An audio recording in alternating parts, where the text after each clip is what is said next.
Et c'est parti pour la résolution, on va se créer notre carte. Vous inquiétez pas, à la fin de la formation, vous saurez faire des cartes un petit peu plus jolies que ça. Donc pour commencer, on avait, alors qu'est-ce que j'avais mis comme classe exactement? Une div avec la classe carte IMG. Ça va être le grand bloc qui entoure tout ça. Puis à l'intérieur, on divise en petits blocs, notamment bloc IMG, tac, et puis une image. Une image avec la source qu'on trouvait en tapant mountain donc sur Unsplash. C'est une image que je vois depuis assez longtemps, hein, cette image ici. On descend un petit peu, elle se trouve ici. Donc, à mon avis, même si vous suivez le cours 6 mois après, vous pourrez la retrouver. Sinon, vous prenez juste une image de montagne avec des dimensions rectangulaires, comme ça, d'accord? Vous pouvez voir les dimensions, encore une fois, ici. C'est les mêmes dimensions que l'image qu'on avait vue précédemment, par exemple.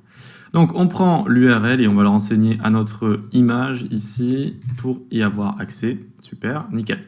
Ici, on va marquer montagne, tout simplement. Ensuite, en dessous, on avait un H3, et donc j'avais écrit mon voyage aux USA, mais du coup ici, je vais marquer séjour à la montagne, par exemple. Soyons un petit peu inventifs. Séjour à la montagne, très bien. Hop, ensuite en dessous, on va se faire un HR, j'avais mis un séparateur. J'avais mis ensuite un lien qui pointait vers rien, encore une fois, c'est juste pour faire nos petits tests entre nous. Découvrir, ici je vais écrire la montagne, par exemple. Et image add flèche du bas pour dupliquer. Retour à l'accueil. Retour à l'accueil. Voilà. Et j'avais fini avec un paragraphe qui contenait un lorem 15 ou un lorem 15. Alors on va rester sur un lorem 15, c'est très bien comme ça. Super. Donc on a notre texte qui est en dessous, on a notre image qui dépasse. Il va falloir styliser tout ça. Donc, alors on peut grossir un petit peu ici. On va commencer par carte IMG. Hop.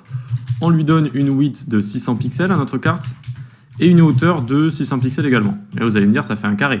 C'est le cas, ça fait un carré, mais il faut prendre en compte le texte qu'on a en dessous et qu'on va rajouter. Et à la fin de la vidéo, je vous montrerai une technique pour ne plus avoir même à se soucier de si on rajoute du contenu en dessous. Vraiment juste la width dont on aura à se soucier. Je vous montrerai ça à la fin. Le background, on va mettre F1, F1, F1, c'est une sorte de blanc cassé qui fonctionne bien, c'est une bonne couleur. Petite technique avec les backgrounds, si vous avez les lettres qui se répètent plein de fois, par exemple F, F, F, F, F, F, comme ça, eh bien vous pouvez juste mettre ça par exemple, juste 3 fois F. D'accord, c'est la couleur blanche de base. Et pareil pour 0, 0, 0, ça c'est le noir. Et vous mettez 3, 0, ça nous fait la même chose. C'est des raccourcis, tout simplement. Donc ensuite, en dessous du background, on va mettre une border, un pixel solide. Voilà, donc il y a plusieurs choses qui existent avec les borders, notamment dashed, si on veut des pointillés, enfin il y a plein de petites choses. Ici, on va mettre solide, on veut que ça reste un trait solide. Et 3, 3, 3, c'est une couleur sombre assez sympa pour changer un petit peu du noir. Ensuite, en dessous, on a le bloc qui contient l'image, bloc IMG. On lui met donc une hauteur de 70% de la carte de son parent et une width de 100% de son parent. OK? Overflow hidden pour cacher ce qui dépasse. Overflow hidden. Ensuite, on va pouvoir s'attaquer à image, mais je crois que j'ai oublié de lui mettre... Ouais, voilà, j'ai oublié de lui mettre la classe, vous savez, image responsive. Donc on la rajoute à la main ici, image responsive, très bien. Et on peut s'en occuper. Image responsive, une width de 100%, une 8 auto. Une 8 auto, nickel. Et ça va bien s'adapter à notre container qu'on a défini finalement, d'accord? Et donc notre image, notre carte commence déjà un petit peu plus à ressembler à quelque chose. On est content, on a ce qu'on voulait, hop, on s'occupe de la suite en dessous, donc ça va être le temps de gérer tout ce qui est contenu, etc. Ne vous inquiétez pas, il y a des vidéos qui arrivent sur le texte, comment gérer tout ce qui est le gras, la taille, etc. Ça arrive. Juste après, donc ici, on va faire carte IMG H3. Qu'est-ce que ça veut dire ça? Ça veut dire cible tous les H3 qu'il y a dans carte IMG, d'accord? Donc carte IMG, c'est le bloc ici, et ça va cibler tous les H3 qui y a à l'intérieur, donc notamment celui-là. C'est une manière de sélectionner des éléments. Vous verrez qu'il existe beaucoup de manières de sélectionner, on appelle ça des sélecteurs CSS, et pareil, il y aura des vidéos dessus. Padding, on lui met 10 pixels partout, voilà, hop, pour lui mettre, pour le décaler comme ça, très bien. Ensuite, ce qu'on va faire, on va carte IMG, les paragraphes, on va leur mettre un padding, 0 pixels en haut, 10 pixels à droite, 10 pixels en bas, 10 pixels à gauche, tac. Donc ça, c'était peut-être un petit peu dur à découvrir tout seul, mais en fait, tout ce qu'on a fait, on a rajouté 10 pixels partout, sauf en haut, pour éviter de faire trop d'écart avec tout ce qui est les liens, etc. On va maintenant s'occuper de carte IMG HR. On va lui mettre un margin bottom de 15 pixels. 15 pixels. Hop, hop, pour décaler un petit peu avec les liens qu'on a ici. Et puis, on va s'occuper de carte IMG A, donc les liens. Et on va mettre un padding de 0 pixels en haut et en bas, 10 pixels à gauche et à droite.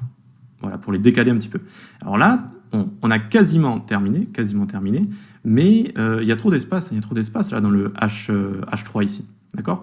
Donc, qu'est-ce qu'on pourrait faire? On pourrait réduire en fait la hauteur totale de notre carte IMG. Par exemple, mettre 550 pour voir. 550, bof, ça marche pas trop. 570, ouais, d'accord. Allez, 580, ça le fait. Ça le fait, mais c'est pas pratique. Hein. C'est pas pratique d'y aller un petit peu au pif comme ça. Comment on pourrait faire pour adapter la hauteur de la carte finalement à tout le contenu qui est à l'intérieur? Eh bien, on va lui mettre la valeur magique auto. Auto, tac, et vous voyez que ça s'est juste bien adapté. Zen. Et en fait, qu'est-ce que ça va compter? Ça va compter les contenus, donc à chaque fois le texte, hein, le texte, les paddings et les margins qu'il peut y avoir entre les éléments, et c'est tout. Et en fait, du coup, si vous voulez, regardez, si on passe sur le DOM, alors vous pouvez la décocher la console en faisant undock ici, d'accord? Donc les 3 petits points, undock, tac, et vous l'avez à côté, c'est très pratique, notamment quand vous avez plusieurs écrans, c'est le must. Bref, on passe dessus, et vous voyez là tout ce qu'on voit, regardez le orange, le vert, le bleu c'est le contenu, le vert c'est le padding, le orange c'est les marges, et c'est ça qui va être la hauteur de notre élément, d'accord? C'est cet ensemble de contenu, de marge et de padding. Et donc c'est plus trop un petit peu flottant, un petit peu au pif en lui donnant une hauteur, non c'est juste, voilà, la hauteur, eh bien, elle est automatique par rapport à ce que vous avez à l'intérieur. Et si vous voulez la bouger, vous changez le padding, le margin des éléments. Voilà, c'est une manière de coder qu'il faut avoir en tête. Et du coup, on n'a plus qu'à gérer en fait finalement la largeur pour avoir une bonne largeur pour l'image. Par exemple, si ici je mets 100 à la largeur, ça va être mauvais pour l'image. Je veux dire, on va avoir un mauvais ratio. On va dire qu'un bon ratio ici sur 600, c'était pas mal.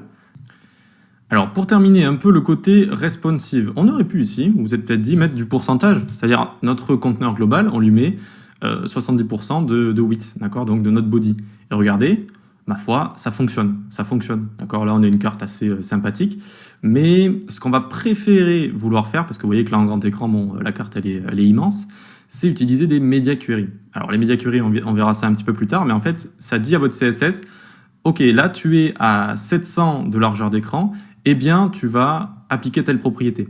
Et donc, cette propriété-là de 70%, on aurait pu, par exemple, l'appliquer à partir de, regardez, on a les pixels qui sont en haut quand on a la console qui est ouverte.